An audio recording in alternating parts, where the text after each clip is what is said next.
Okay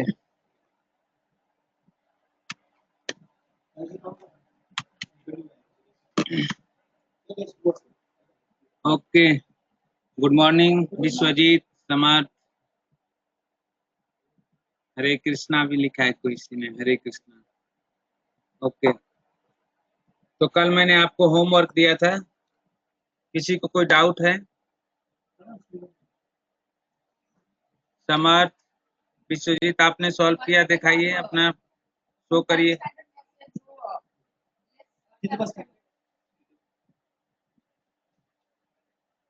Vishwajeet, आप दिखाइए अपना नोटबुक।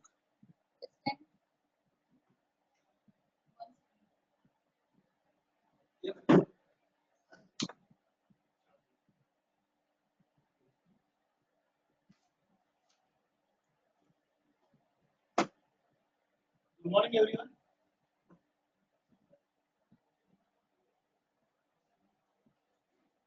Hello. विश्वजीत, आप अपना दिखाइए नोट। ओके,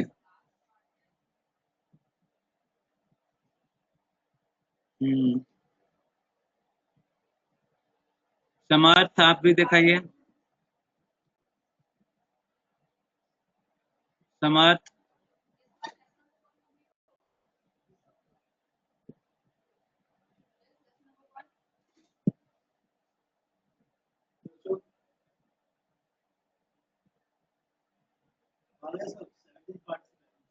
आपका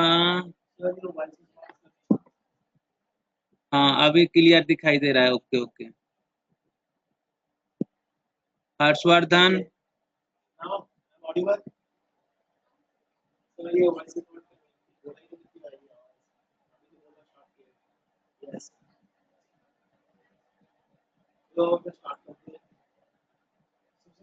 कितने लोगों ने होमवर्क कंप्लीट किया है, कितने लोगों ने ट्राई किया शिवरी का स्पीड, जय का स्पीड और दूसरा बोला शिवरी का स्पीड। चलिए ठीक है। ओके, एंड चलो दिखाओ क्या ट्राई किया चैट बॉक्स जिनने किया चैट बॉक्स में पुट कर सकते हैं। I would like to see. Okay, Harshvardhan please show your notebook. Harshvardhan, Harshvardhan please.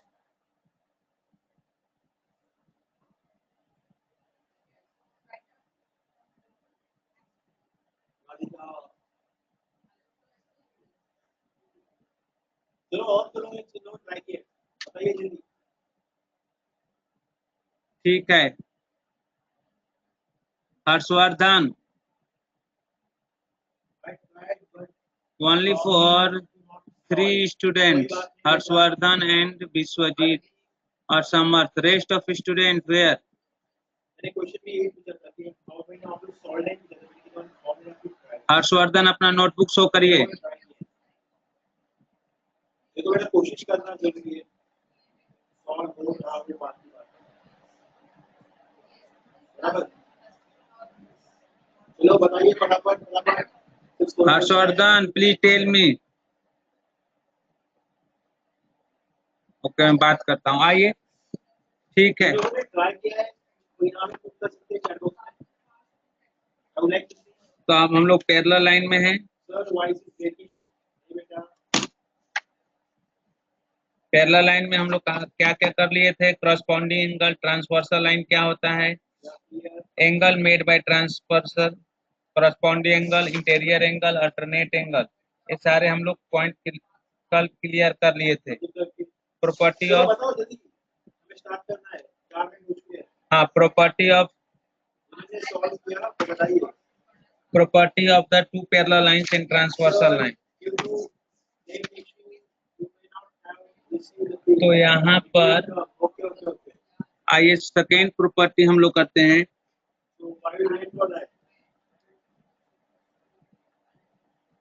Second property है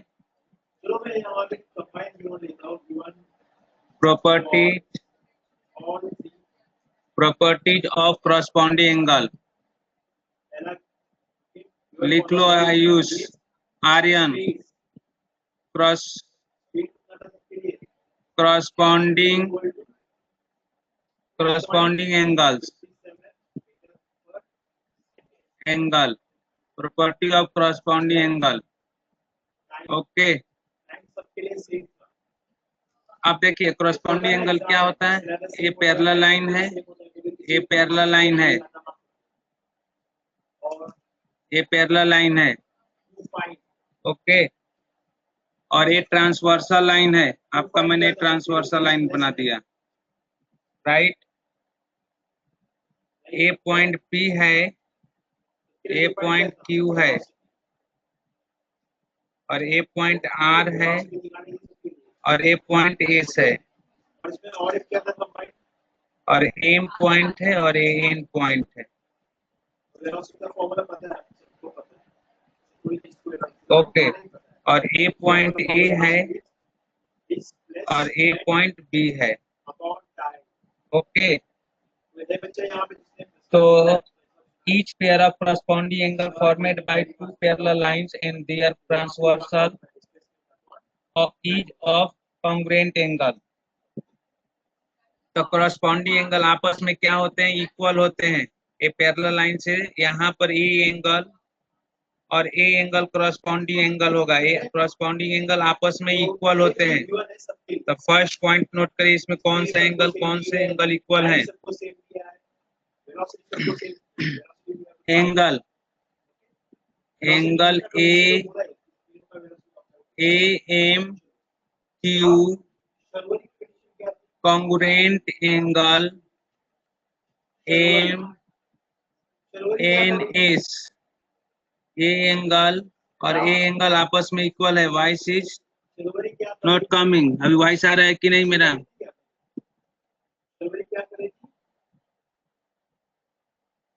माई voice is clear.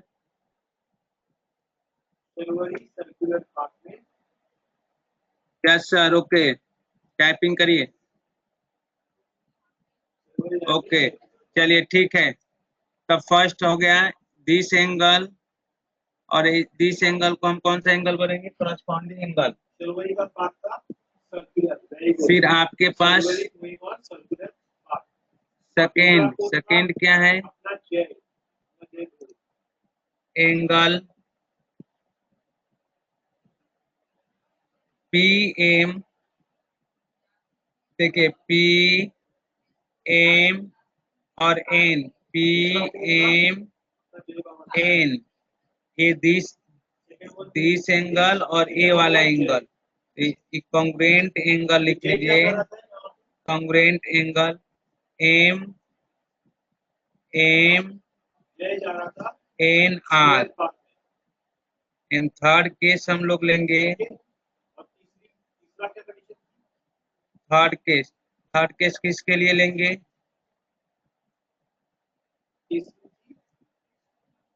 A angle, ये नीचे वाला एंगल दिख रहा है ना आपको,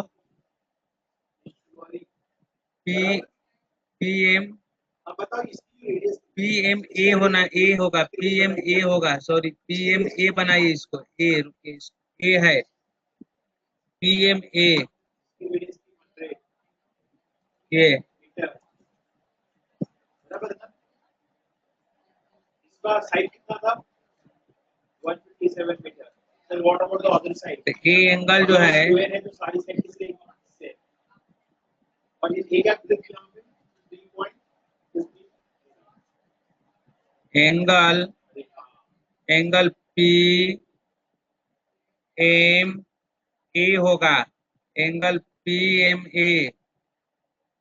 और यहाँ पर भी मैंने कौन सा एंगल लिया है, ए एम क्यू और एम क्यू,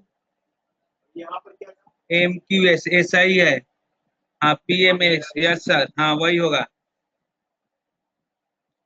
तो ए एंगल। अब सेकेंड थर्ड केस क्या आएगा, angle D M P M N, congruent angle R N B, मतलब दिस एंगल, एंड फोर्थ जो होगा, fourth Q M N congruent angle S N B, ये note कर लीजिए। ये आपका करस्पॉन्डिंग एंगल हो गया। ये पॉइंट नोट करिए जल्दी से करस्पॉन्डिंग एंगल का। ये डायग्राम बनाइए और करस्पॉन्डिंग एंगल नोट करिए। एक बार आपको एंड पॉइंट और इनिशियल पॉइंट मिल गए तो उनमें स्ट्रेट लाइन खींचोगे आप और आपको क्या मिलेगा? हो गया, समझ में आया कि नहीं? बराबर। एक बार अगर आपको डिस्प्लेसमेंट मिल गया, नोटेड, ओके। अब हम लोग आता है इसी से रिलेटेड सेकेंड प्रॉपर्टी। हाँ, ओके। 600 सेकेंड सेकेंड जो प्रॉपर्टी होती है वो नोट करते हैं हम लोग, उसको बोलते हैं प्रॉपर्टी ऑफ अल्टरनेट एंगल। तो जैसे मैंने आपको कल एग्जांपल अल्टरनेट एंगल। चलिए अल्टरनेट एंगल देखिए क्या क्या होता है। फर्स्ट पॉइंट इसमें देखिए ए एंगल और ए एंगल को अल्टरनेट एंगल बोलते हैं। तो कौन सा एंगल? देखिए जेड टाइप का बन रहा है ना, जेड टाइप। मैंने बताया था कल कि जेड ऐसे जो एंगल बनते हैं तो इस एंगल को और इस एंगल को अल्टरनेट एंगल बोलते हैं। सर करस्पॉन्डिंग एंगल क्या समर? Not understood. क्या क्या नहीं समझ में आया? क्या नहीं समझ में आया करस्पॉन्डिंग एंगल में? सर प्रॉपर्टी, तो करस्पॉन्डिंग एंगल के करस्पॉन्डिंग एंगल आपस में इक्वल होते हैं। वही तो मैं बता रहा हूँ कि करस्पॉन्डिंग एंगल आपस में इक्वल होते हैं। करस्पॉन्डिंग एंगल ये जो मैं बता रहा हूँ कि ये एंगल और ये एंगल आपस में इक्वल होते हैं, इसे हम करस्पॉन्डिंग एंगल बोलते हैं। इधर देखिए फिगर बनाता हूँ आपको अलग से। डिस्टेंस क्या रहेगा? डिस्टेंस को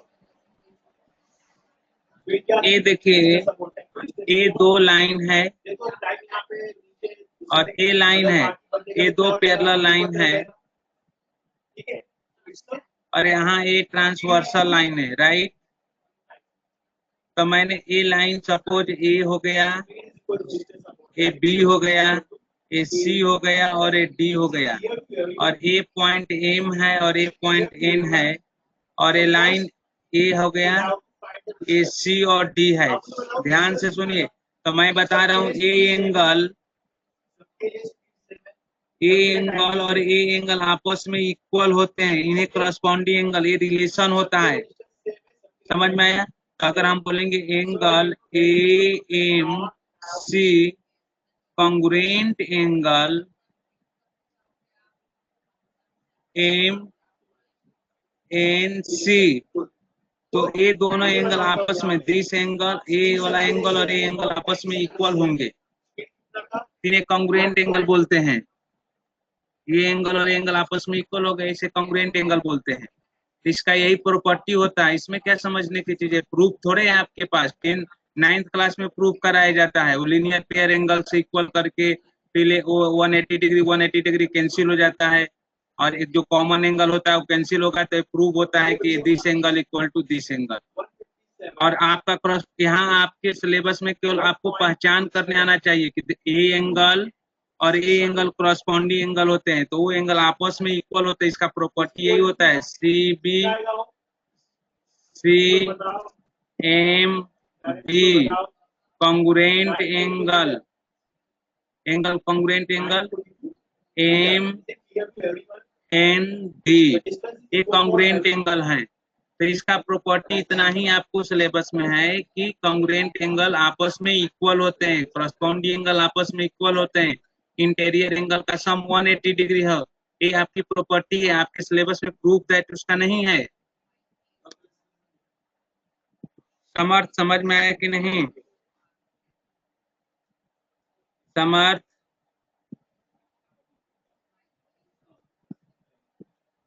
जनरल लगी सड़क समर्थ सड़क देखो। Thank you sir. Understand. Okay okay, यहाँ पे देखो, चलिए चलिए ठीक है। यहाँ पे देखेंगे आपको circular path, length of circular path समझ में आ गया ना? है ठीक है। और अब इसका प्रूफ दैट आपके सिलेबस में भी नहीं है, 9th क्लास में हम प्रूफ करके दिखाएंगे। सर्कुलर अब आइए मैं स्लाइड चेंज कर रहा हूँ। लेंथ ऑफ सर्कुलर पाथ क्या होगा? तो ये आपके पास लेंथ ऑफ सर्कुलर पाथ ये लाइन है पाई और ये लाइन है, ये पैरेलल लाइन है, ये पैरेलल लाइन है और ये ट्रांसवर्सल लाइन है। ये ट्रांसवर्सल लाइन हो गया। इस लाइन को थोड़ा और आगे बढ़ा दिया मैंने। और ये पॉइंट आपके बुक का ही ले लेता हूँ। ये P है, ये पॉइंट Q है, यहाँ पर आपको दिया है R और यहाँ पर आपको S दिया है। ये पॉइंट क्या है? M और ये पॉइंट N और यहाँ पर A है, A पॉइंट ट्रांसवर्सल लाइन और ये आपका B है। तो सेकेंड प्रॉपर्टी जो है फिगर बना लीजिए। सेकेंड प्रॉपर्टी, प्रॉपर्टी ऑफ आपको पता है property of alternate angle, alternate angle, alternate angles, property of alternate angle. Alternate angle को मैंने आप छोटा सा ऐसे बनाता है, ऐसे ऐसे। तो जेड टर्म होता है, जेड जैसा बनेगा तो ए एंगल और ए एंगल। तो देखिए यहाँ से ऐसे गए, एम से होते हुए एन से होते हुए इस पॉइंट पर आ गए थे, ए एंगल और ए एंगल अल्टरनेट एंगल है। ए एंगल आपस में इक्वल होते हैं और इसका शेप जेड जैसा होता है। जेड जैसा दिख रहा है ना, ऐसे यहाँ से शुरू किए, ऐसे होते हुए ऐसे आगे। तो ए एंगल जो है, angle P M N congruent angle, ये आपस में इक्वल होते हैं। Congruent angle M N S, first आपका एंड सेकेंड है ए एंगल और ए एंगल आपस में इक्वल होते हैं, ये कॉन्ग्रुएंट एंगल होते हैं।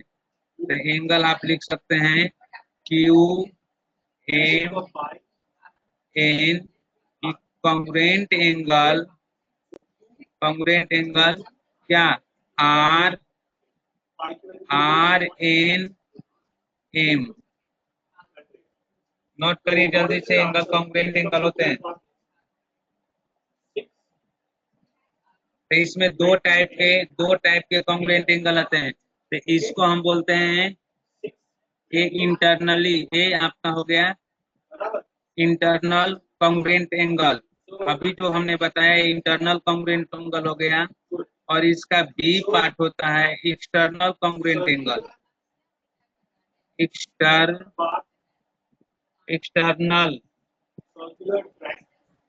Exterior, exterior alternate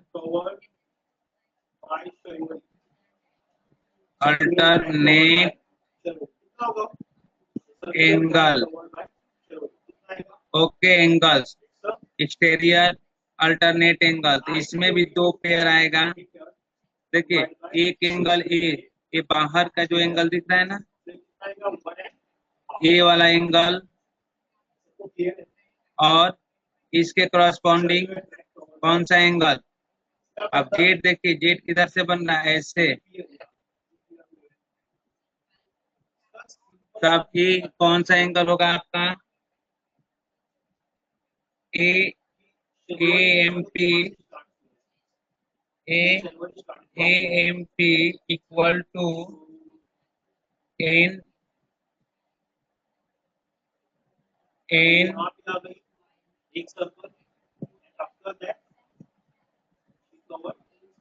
S N B. आपको दिख रहा है ए एंगल और ए एंगल, ए वाला एंगल ए एंगल और ए एंगल एक्सटीरियर एंगल है। तो इसको हम लिख सकते हैं एंगल ए एक्सटीरियर एंगल। तो ए AMP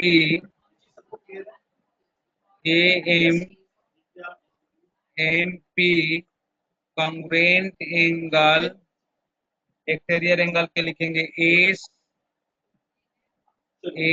एन बी, सॉरी यहाँ एस एन बी ये वाला आएगा, तो आप लिख ले एस एन बी। इसके सेकेंड एक्सटीरियर एंगल आएगा AMQ कॉन्ग्रुएंट एंगल, आपके पास आएगा RNB। ये नोट कर लीजिए,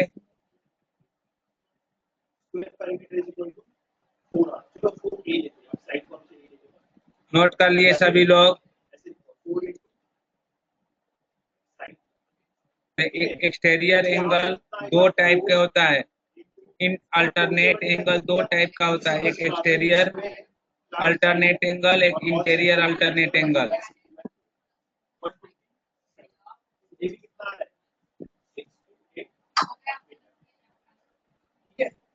इसका मतलब जब लेने स्टार्ट किया यहाँ से ये पॉइंट क्लियर हो गया, सब लोग नोट कर लिए,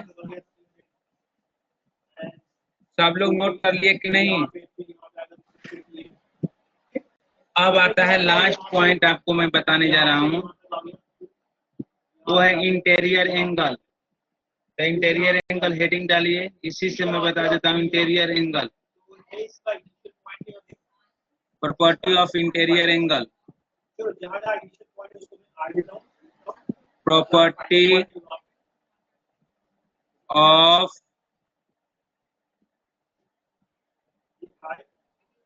इंटीरियर एंगल,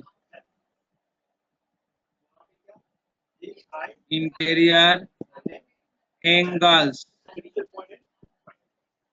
अब इंटीरियर एंगल में क्या बताएगा आपको, देखिए ए एंगल और ए एंगल का सम 180 डिग्री होता है, और इस एंगल का सम 180 डिग्री होता है। तो हम पहले लिख लेते हैं angle P M N plus angle M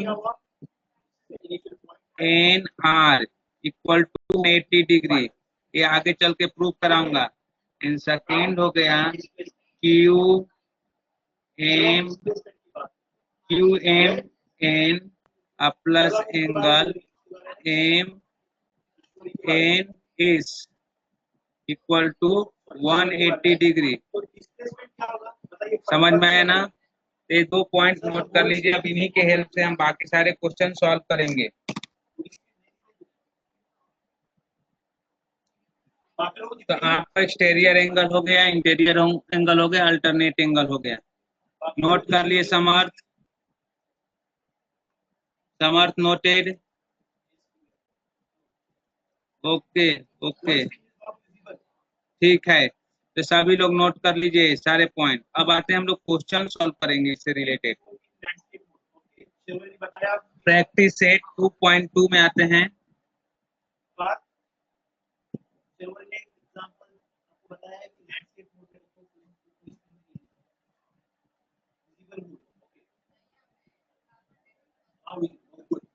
तो चलो सभी लोग नोट कर लिए कि नहीं?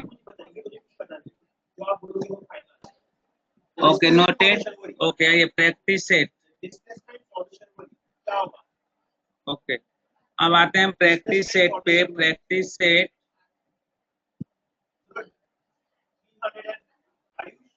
Practice set 2.2 practice set 2.2। Okay question number 1 सबके पास बुक है ना? क्वेश्चन नंबर 1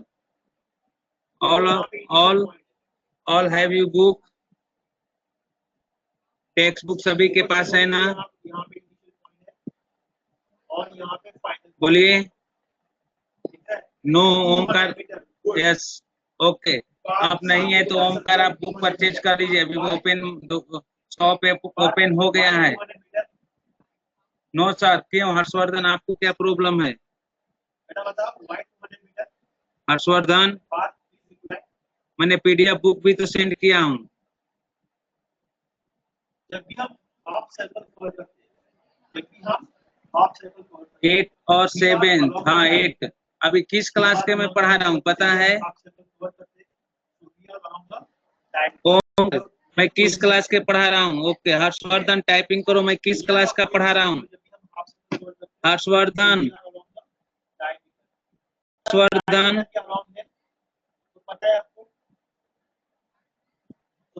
हर्षवर्धन, मेरी आवाज सुनाई दे रही है? बोलो हर्षवर्धन। Yes sir. तो मैं किस क्लास का पढ़ा रहा हूँ? मैं किस क्लास का मैथ सिखा रहा हूँ हर्षवर्धन? बोलो। 8 क्लास का। तो आपके पास 8 क्लास का बुक है कि नहीं? कार्तिक, आर्यन, कार्तिक और आर्यन,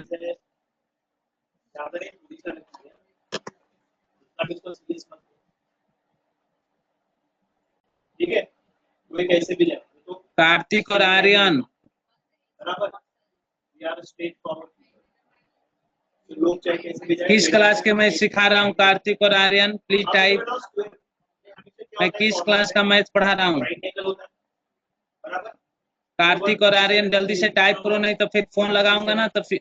हाँ, 8 क्लास का। आपके पास बुक है 8 क्लास का? बताइए बुक है कि नहीं? Yes sir. आर्यन, क्यों नहीं बुक है? बोलो, क्यों नहीं बुक है आर्यन? ये कौन बताएगा? ये चोर कहीं का कभी नहीं कुछ बोलता है कि सर बुक नहीं है, नोटबुक नहीं है। अभी तुमको क्लास ओवर होता है ना तो फोन लगाता हूँ तुमको, और उसके बाद तुम्हारा हाल लेता हूँ। तो हमें क्या करना पड़ेगा? बुक नहीं है तो तुम ही ना बोलोगे।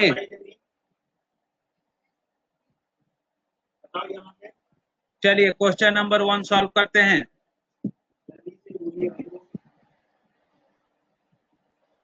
चलिए क्वेश्चन नंबर 1 ट्राई करिए, प्रैक्टिस है 2.2। Question number 1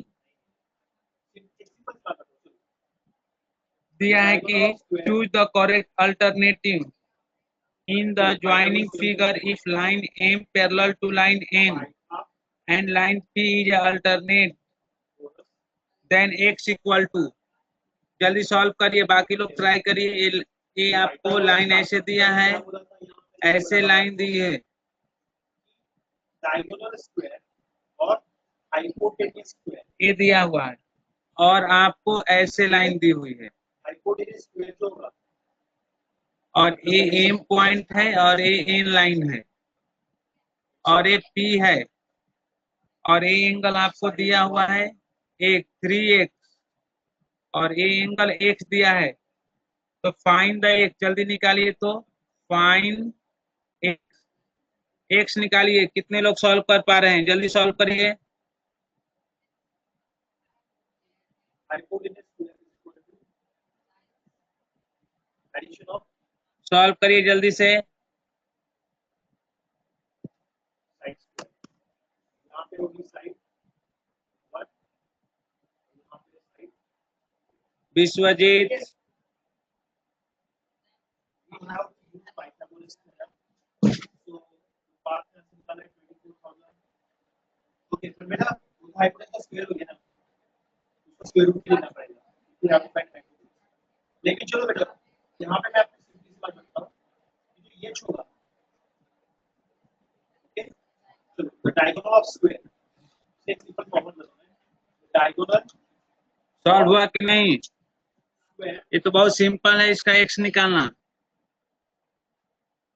diagonal of square is equal to Vishwajeet, आपने सॉल्व किया?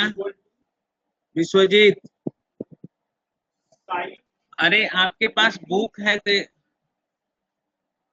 साइड नो सर, क्यों आपके पास बुक नहीं है विश्वजीत? विश्वजीत, आपके पास टेक्स्ट बुक नहीं है?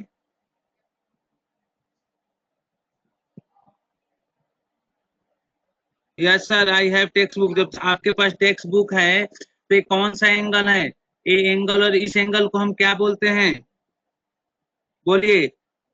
ये एंगल जो मैंने 3x लिखा है, 3x एंगल और एक्स एंगल, कौन विच एंगल? इन दोनों एंगल को कौन सी एंगल बोलते हैं हम? विश्वजीत टाइप करो।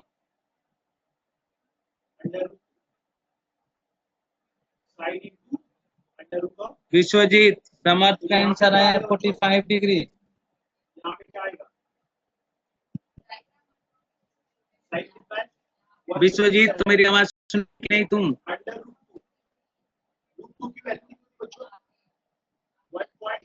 Yes sir. तो माइक में बोलो, क्या बोलना चाह रहे हैं? माइक में बोलो तुम। स्पीकर में ऑन किया हूँ, बोलो। आप सुनाई दे रहे हैं?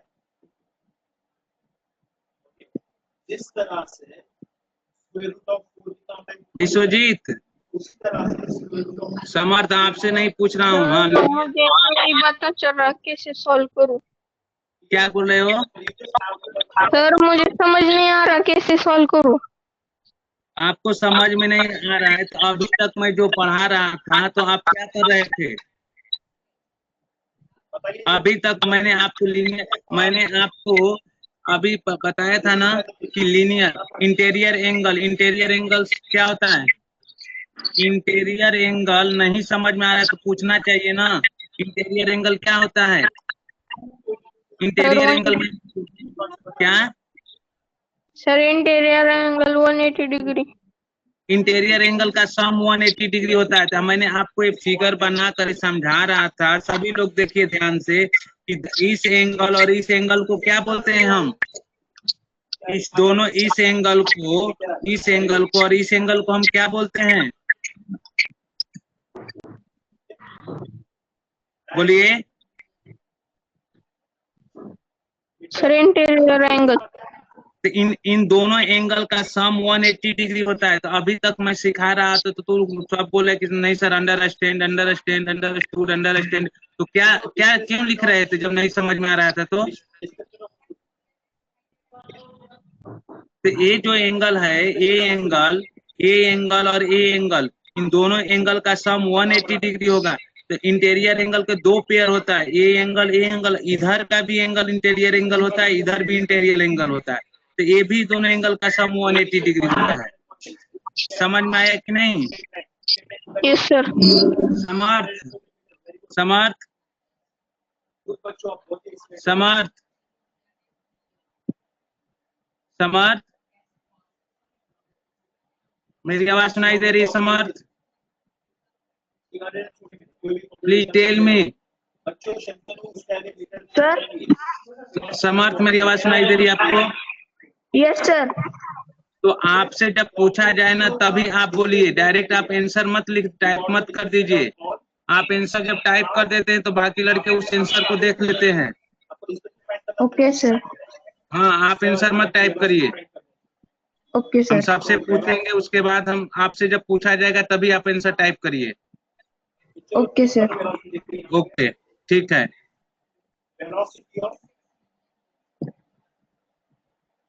अब विश्वजीत, आपको समझ में आया?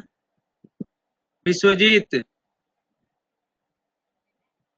Vishwajeet, yes sir. हाँ। तो ये जो एंगल है, आपको ये एंगल जो दिया 3x और x, इन ये दोनों एंगल को हम बोलते हैं इंटीरियर एंगल। इन दोनों एंगल का सम 180 डिग्री होता है। समझ में आया ना? तो मैं कल ही बताया था कि sum of interior angle equal to 180 degree. कल मैं आपको एक्सप्लेन किया था, आज भी एक्सप्लेन किया प्रॉपर्टी ऑफ इंटीरियर एंगल में कि क्या होता है। प्रॉपर्टी ऑफ इंटीरियर एंगल की sum of interior angle equal to 180 degree. दो पेयर मैंने आपको कल बताया था कि ए एंगल, इस एंगल को भी हम इंटीरियर एंगल बोलते हैं, इस एंगल और इस एंगल के सम को भी इंटीरियर एंगल बोलते हैं, और इस एंगल और इस एंगल के सम को भी इंटीरियर एंगल बोलते हैं। इन दोनों एंगल का सम करेंगे तो 180 डिग्री होगा। समझ में आया ना? बोलिए विश्वजीत। विश्वजीत, विश्वजीत, मेरी आवाज सुनाई दे रही है?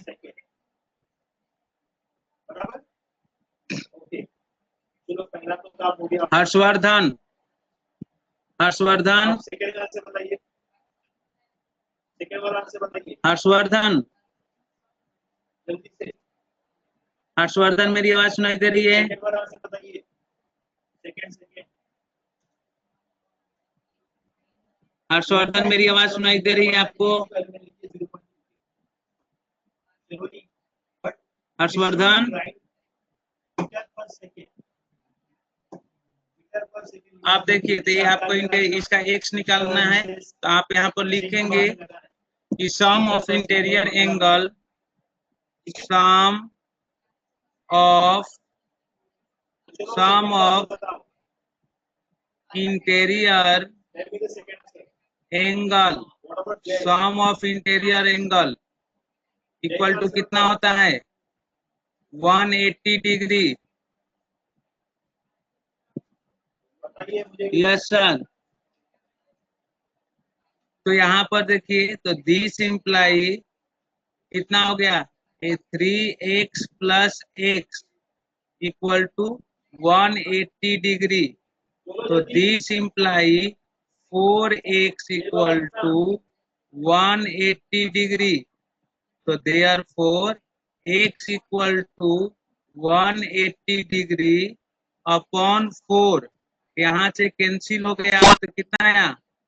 टेबल याद है ना? तो आपका है 45 डिग्री। तो therefore x equal to 45 degree answer. तो x आपको x निकालना था, x इक्वल टू 45 डिग्री। इस आपको क्लियर हुआ कि नहीं?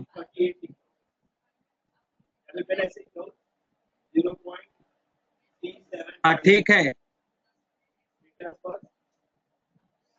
हर्षवर्धन, हर्षवर्धन क्यों नहीं कुछ लिख रहा है? हर्षवर्धन, हर्षवर्धन क्यों नहीं टाइपिंग कर रहे हो? उसको लिखना पड़ेगा उसका आगे। हर्षवर्धन, हर्षवर्धन मेरी आवाज सुनाई दे रही है आपको?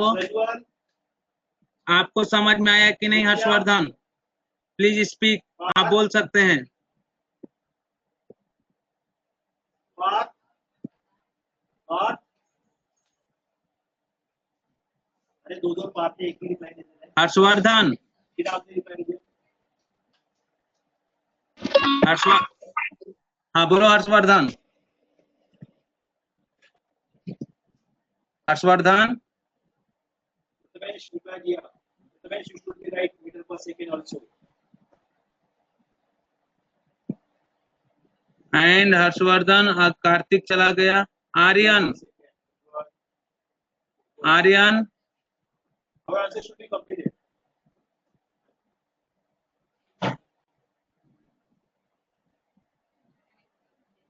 Metre per second. हाँ सही है। ओके चलिए क्वेश्चन नंबर 2 ट्राई करिए। क्वेश्चन नंबर 2 सही है विश्वजीत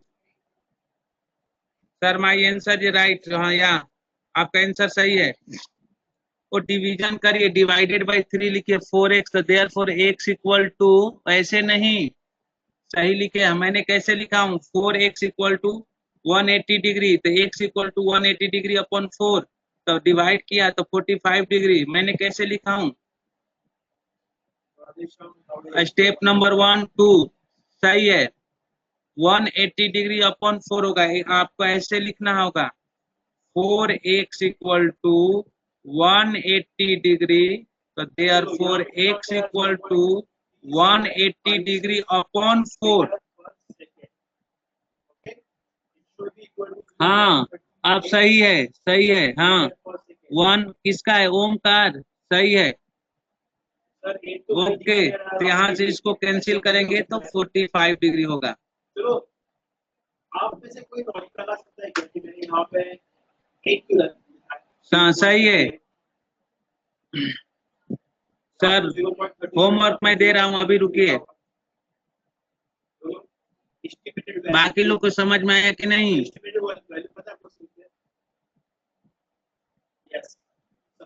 आपको विश्वजीत, आपको क्लियर हुआ ये पॉइंट? विश्वजीत, चलो फिर भी बता दो, जिसको नहीं पता है। विश्वजीत आपको ये पॉइंट क्लियर हुआ कि नहीं? हाँ सर क्लियर। चलिए ठीक है, तो आप डिवीजन देख लीजिएगा कैसे। 4x equal to 180 degree upon 4 होगा। क्वेश्चन नंबर 2 ट्राई करिए, तो सभी लोग क्वेश्चन नंबर 2 ट्राई करिए। ठीक है, क्वेश्चन नंबर 2, और वाली जो वैल्यू है, चलिए क्वेश्चन नंबर 2 ट्राई करिए। और वैल्यू अगर 0 क्वेश्चन नंबर 2 ट्राई करिए। In the adjoining figure, if line A parallel to line B and line L is a transversal, then find the x. to right as चलिए मैं figure बना रहा हूँ। 5 6 ए line ऐसे दिया है और ए लाइन ऐसे दी है। ए लाइन दोनों पैरेलल है, आप पैरेलल बनाइएगा। और ए है और ए बी है previous और ए एक ट्रांसवर्सल लाइन है। base 5 और यहाँ ए एंगल आपको दिया हुआ है 4x previous और यहाँ पर ये दिया है 2x। ओके, तो बोला है कि find x, number is find x। greater than 5। चलिए x निकालिए, तो ठीक है, इससे मैंने वहां क्या लिखा 0.38। x निकालिए। कितने लोग सॉल्व कर पा रहे हैं? जल्दी से 2 मिनट 30 सेकेंड आपके पास टाइम है। अरे क्या किया, दूसरा आंसर कौन बताएगा? बेचारा दूसरा वेट कर रहा है कि मेरे पास कब है। आप तो उसको दीजिए बेचारा, चाहिए ईश्वर।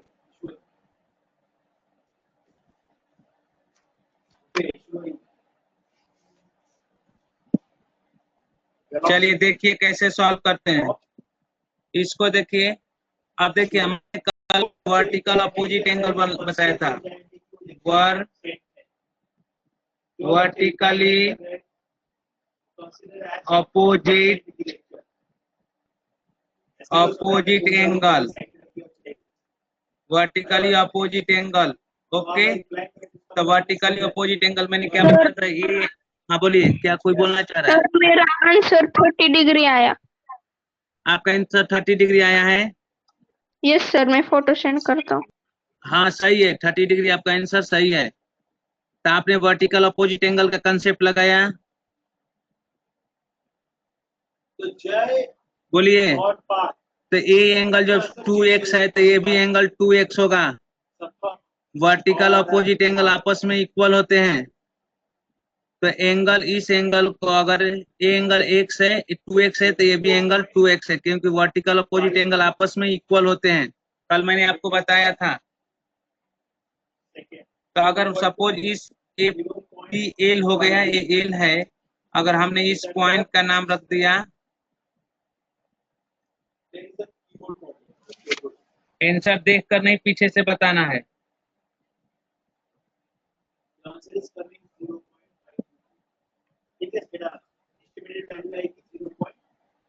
चलिए ठीक है, ओके। तो ये पॉइंट देखिए, ए एंगल 2x है, तो ये भी एंगल 2x है। कैसे होगा? तो ये पॉइंट हमने इसका नाम ए रख देता हूँ और इसका नाम बी। ए पॉइंट बी मैंने नाम रख दिया और ए पॉइंट सी है और ये पॉइंट मैंने इसका डी रख देता हूँ। और एंगल ए आपका हो गया पी। तो एंगल अगर हमने लिखा angle P A D, angle P A D कितना है? 2x। तो इस एंगल 2x है, तो ए एंगल, और ध्यान से देखिए मैं जो बता रहा हूँ उसको देखिए, ये अपना नोटबुक पर मत देखिए। ए एंगल और ए एंगल आपस में इक्वल होंगे, वर्टिकल अपोजिट एंगल है, तो हम लिख सकते हैं देयरफॉर एंगल